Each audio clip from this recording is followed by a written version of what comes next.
Assalamualaikum warahmatullahi wabarakatuh.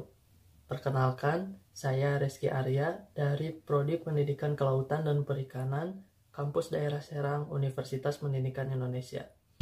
Saya ditemani oleh rekan-rekan saya, yaitu Muhammad Tegar Nur Habibi, Risma Milenia Cantika, Windy Nurwidianingsih, dan Yolanda Putri Nuraina.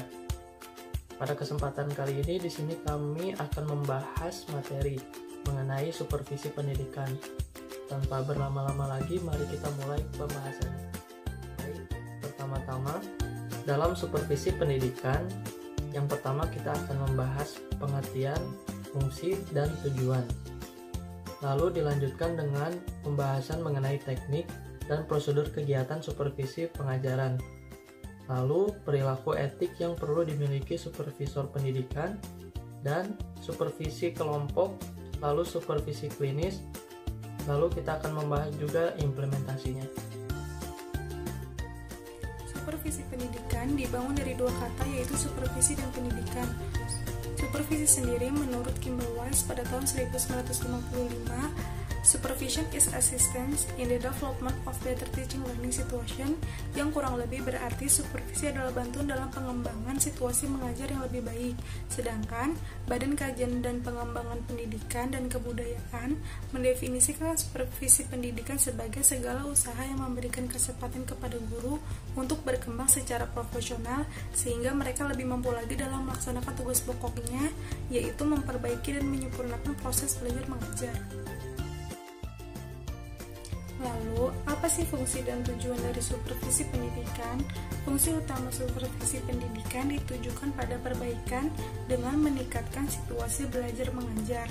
Sedangkan, tujuan dari supervisi pendidikan adalah memberikan layanan dan bantuan untuk meningkatkan kualitas belajar siswa, bukan saja memperbaiki kemampuan mengajar, tapi juga mengembangkan potensi kualitas guru. Tentang teknik-teknik supervisor. Dalam teknik-teknik supervisor ada kunjungan kelas secara berencana, di mana bertujuan untuk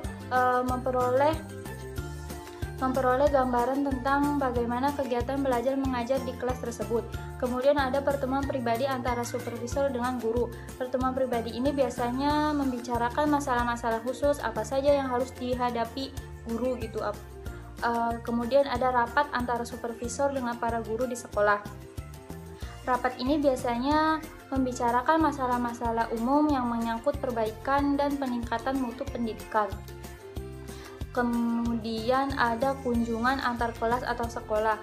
Kunjungan kelas atau sekolah ini merupakan kegiatan terutama pada sesama guru atau kepala sekolah, karena untuk saling menukarkan pikiran tentang usaha-usaha perbaikan dalam proses belajar di sekolah tersebut. Yang terakhir ada pertemuan-pertemuan di kelompok kerja penilik, kelompok kerja kepala sekolah, serta lain-lainnya.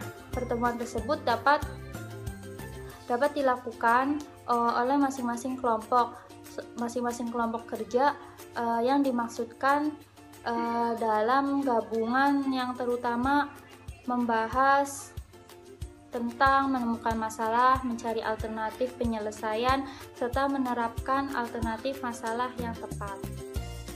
Baik, materi selanjutnya yaitu tentang prosedur kegiatan supervisi pengajaran atau pelayanan profesional guru. Seorang supervisor pendidikan hanya akan efektif apabila ia memahami persoalan mengajar yang dihadapi oleh para guru. Dalam usaha memberikan pelayanan profesional kepada guru-guru, supervisor pendidikan akan menaruh perhatian lebih terhadap aspek-aspek proses mengajar belajar yang merupakan kondisi bagi terwujudnya proses belajar yang efektif. Dalam hal ini, tugas seorang supervisor pendidikan adalah mempelajari secara objektif dan terus-menerus tentang masalah proses mengajar belajar. Atas dasar itu, ia memberikan pelayanan atau bimbingan profesional yang diperlukan kepada para guru-guru di sekolah.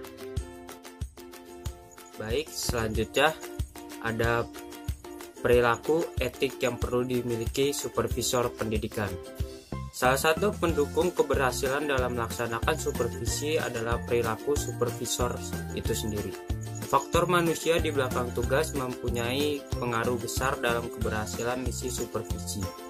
Supervisi yang berhasil adalah mereka yang dapat melaksanakan tugasnya berkenaan dengan diri supervisi atau orang yang disupervisi dan memiliki sifat-sifat kepribadian yang diterima dalam pergaulan sesama kerabat kerja. Ia memiliki sifat-sifat yang sesuai dengan profesi supervisor dan ia dapat menjaga etik pekerjaannya.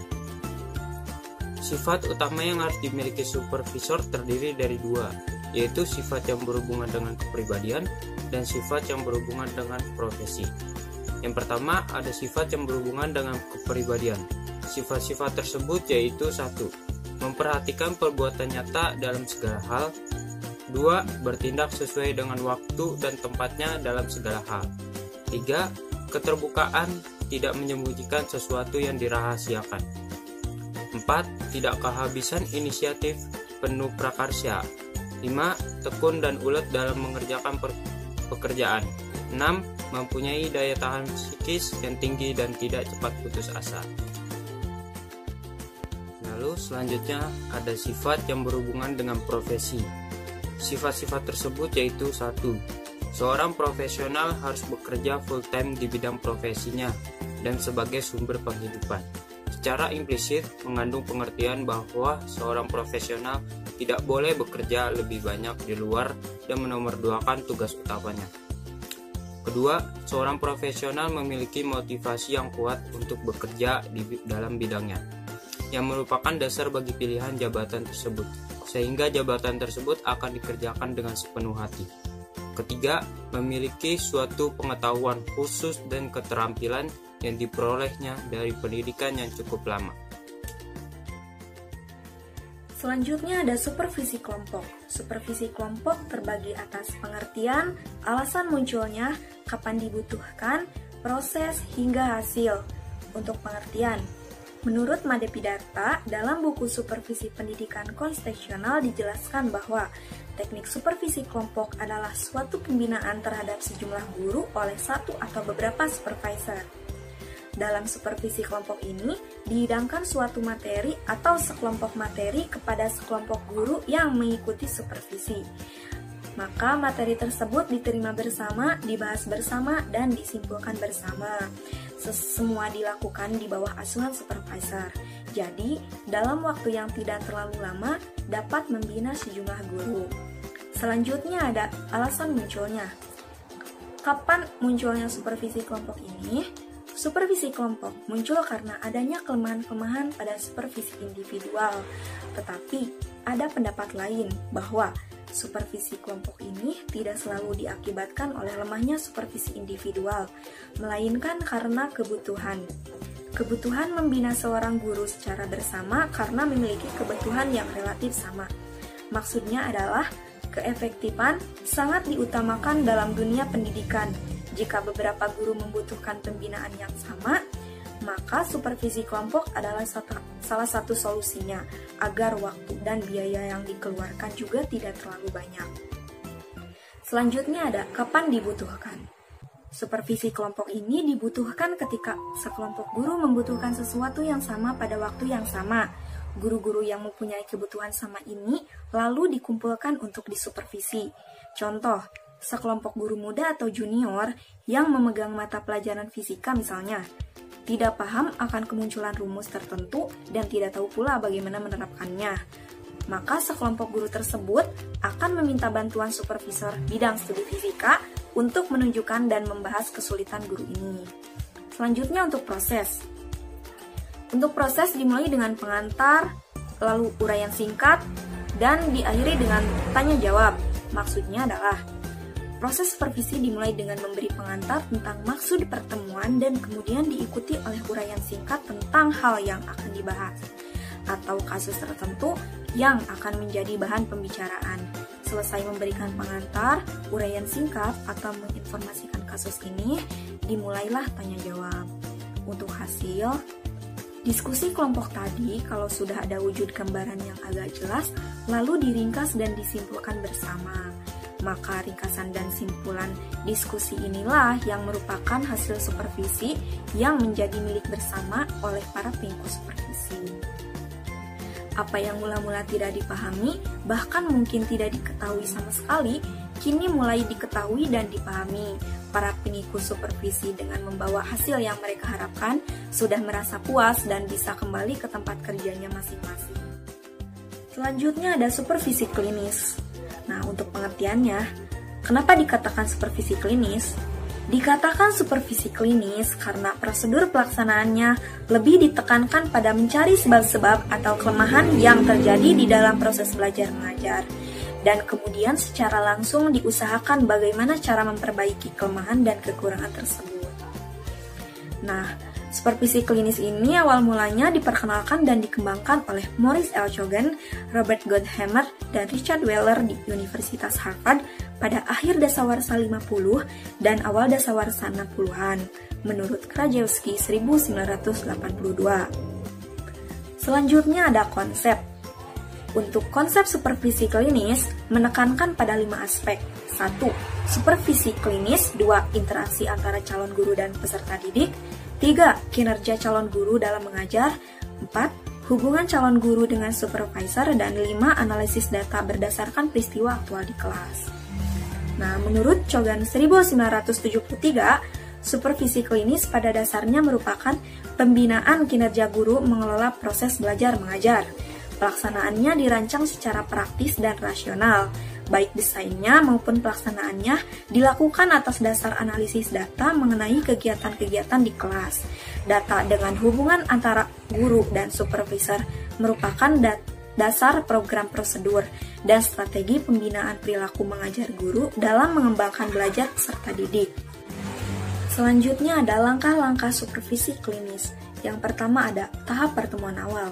Tahap pertemuan awal ini juga bisa disebut dengan pre-conference. Pertemuan awal ini dilakukan sebelum melakukan observasi kelas, sehingga banyak juga yang menyebutkan dengan istilah tahap pertemuan sebelum observasi. Tujuan utama pertemuan awal ini adalah untuk mengembangkan bersama antara supervisor dan guru, serta kerangka kerja observasi kelas yang akan dilakukan. Hasil akhir pertemuan awal ini adalah kesepakatan kerja antara supervisor dan guru. Untuk yang kedua ada tahap observasi pembelajaran. Tahap kedua ini dalam supervisi klinis ditujukan pada guru dalam bertindak dan kegiatan-kegiatan kelas sebagai hasil tindakan-tindakan guru. Waktu dan tempat observasi mengajar ini sesuai dengan kesepakatan bersama antara supervisor dan guru pada waktu mengadakan pertemuan awal tadi. Dalam tahap kedua ini, guru dan supervisor sudah mulai melakukan observasi. Nah, observasi mengajar terdengar sangat kompleks dan sulit, maka tidak jarang seorang supervisor mengalami kesulitan dalam tahap ini. Dengan demikian, supervisor dituntut untuk memiliki berbagai keterampilan dalam hal ini. Untuk tahap yang terakhir ada tahap pertemuan balikan. Tahap ketiga dalam proses supervisi klinis adalah tahap pertemuan balikan. Pertemuan balikan ini dilakukan segera setelah melakukan observasi pengajaran dengan terlebih dahulu dilakukan analisis terhadap hasil observasi.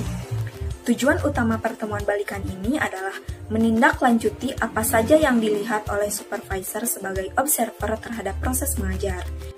Nah, pada tahap terakhir ini, seperti diadakannya review. Mereview apa saja yang dilihat selama observasi, menganalisis kembali jika ada kekurangan, dan inilah hasil akhir dari supervisi klinis. Mengimplementasikan supervisi pendidikan tentunya terdapat beberapa hambatan. Salah satu hambatannya adalah perbedaan latar belakang pendidikan dan tingkat jabatan, perbedaan dalam orientasi profesional, perbedaan dalam tujuan dan keterampilan menganalisa. Sikap korektif yang selalu mencari kesalahan orang lain juga harus diganti dengan sikap kreatif di mana setiap orang mau dan mampu menumbuh kembangkan kreativitasnya untuk perbaikan pengajaran. Salah satu solusi untuk mengatasi hambatan tersebut adalah supervisor mau dan mampu meningkatkan kompetisi secara maksimal sehingga ia mampu mengembangkan gaya berpikir yang kreatif, kritis, inovatif, dan produktif. Baik, cukup sekian yang dapat kami sampaikan. Terima kasih telah menonton video dari kami. Semoga bermanfaat. Wassalamualaikum warahmatullahi wabarakatuh.